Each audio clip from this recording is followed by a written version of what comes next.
और आपके बड़े भाई ओपी चौटाला जी? वो चौटाला जी पहले तो उनको गुस्सा बहुत आया करता था कुदरती। तो फिर एक दिन पिताजी ने कहा कि भाई अब तू बड़ा हो गया, गुस्सा करना ठीक नहीं है, तेरा काम नहीं चलेगा। उसी दिन से उन्होंने गुस्सा छोड़ दिया। अच्छा, अचानक से? अचानक ही। आपके साथ झगड़ा नहीं होता था बहन भाइयों का? कभी कभी थोड़ा बहुत, ज्यादा नहीं। हमारे साथ चौधरी ओम प्रकाश चौटाला जी की छोटी बहन है शांति देवी जी, और हूबहू उन्हीं जैसी शक्ल मिलती है। शांति जी, पढ़े लिखे हो आप? हाँ, भूषण प्रभाकर। हिंदी। उस टाइम पे तो लड़कियों को नहीं भेजते थे पढ़ने के लिए? बाहर नहीं भेजते थे। तो उस टाइम नहीं भेजते थे, घर में ही पढ़ाते, प्राइवेट। कोई मास्टर आता इधर उधर से, वो पढ़ा के जाता।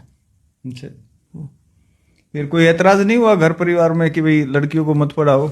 नहीं, कोई एतराज नहीं हुआ।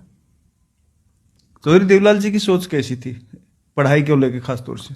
उनकी तो सोच आजकल वाले जैसी थी। अच्छा।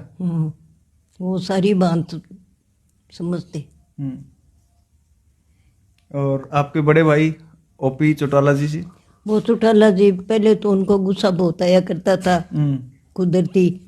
तो फिर एक दिन पिताजी ने कहा कि भाई अब तू बड़ा हो गया, गुस्सा करना ठीक नहीं है, तेरा काम नहीं चलेगा। उसी दिन से उन्होंने गुस्सा छोड़ दिया। अच्छा, अचानक से? अचानक ही। आपके साथ झगड़ा नहीं होता था बहन भाइयों का? कभी कभी थोड़ा बहुत, ज्यादा नहीं। वैसे हमारे घर में सुख शांति थी। इसी घर में सारे भाई बहन? हाँ, इसी घर में। एक घर वो सामने सफेद हवेली है, वो बड़े पिताजी की, साहब राम जी ये। हाँ, और ये छोटे। अब एक वो मेरी भाभी है प्रताप की घर वाली, वो भी बीमार है, बठिंडा में है। अच्छा जी। तो मेरे को तो अब एक चिंता सी हो रही है। कोई बात चिंता हो जाती है परिवार में जब चिंता, बीमारी होता है, चिंता होती है। वो उनकी बेटियां आई हुई है सब मिलने के लिए, कोई बठिंडा गई, कोई कहीं। चौधरी ओम प्रकाश चौटाला और आपके बीच में कैसी बातें होती थी?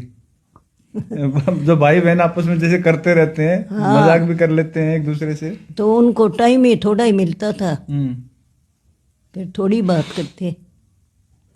मतलब उम्र का भी बहुत कम फर्क आप दोनों में, तो एक 2 साल का ही बस? हाँ, 2 साल का। 2 साल का था। चौटाला साहब ने उर्दू कहाँ से सीखी? बहुत ज्यादा उर्दू बोलते थे वो तो। वो तो इंग्लिश भी बोलते, उर्दू भी बोलते, डबल में ही पढ़े थे, दूर नहीं गए। फिर सीखी कहाँ से उन्होंने? पता नहीं, उनका दिमाग था तेज। मतलब याददाश्त काफी तेज थी। याददाश्त काफी तेज। कोई रास्ता नहीं भूलते थे, कोई बात नहीं भूलते। और चौधरी देवलाल को क्या खास लगता था ओपी चौटाला में? उनको पता ये लगता था कभी ये राह चला सकेगा, इसमें बुद्धि है। इंटेलिजेंट थे। तो शुरू में तो शायद ज्यादा विचार नहीं मिलते थे चौधरी साहब के साथ, लेकिन बाद में तो ओपी साहब के साथ ही मिलने लग गए थे। हाँ, मिल रहे थे। तो अब आप कैसे देखते हो भाई, कल उनकी 1 साल हो जाएगा गए हुए हम सबके बीच से? हाँ, वो कल अभ्यास गया था, मैं बुलावा दे के गया कि आपने आना है जरूर। मैं जाना तो है, पर मेरे तो दिल में तो दुखी हूँ, घबराहट, चिंता। भाई बहन का तो होता ही है, क्या बताऊँ। मुख्यमंत्री बनने के बाद भी आपके पास आते रहते थे? हाँ, आते। तो मेरा तो इलाहाबाद के पास में ही है गांव, तो वो सड़क बिल्कुल आगे से निकलती है। तो मैंने कहा भाई ये यहाँ क्यों बनाया, थोड़ा दूर बना देते। क्या दूर तेरे से कोई मिलने नहीं आता, ये सड़क के एन ऊपर है ना, तो वो फौरन ही मिल लेगा, तेरा फायदा है। ठीक है। सबसे ज्यादा लाड कौन सा भाई करता था आपके? भाई सारे ही ठीक थे मेरे लिए तो, सारी भाभियां ठीक, सारे भाई ठीक, मेरे साथ कभी कोई झगड़ा नहीं हुआ किसी का। सबने राजी रखो है बुआ।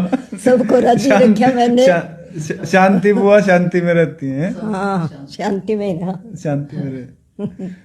चलो ठीक है बुआ जी, नमस्कार। नमस्कार भाई, नमस्कार।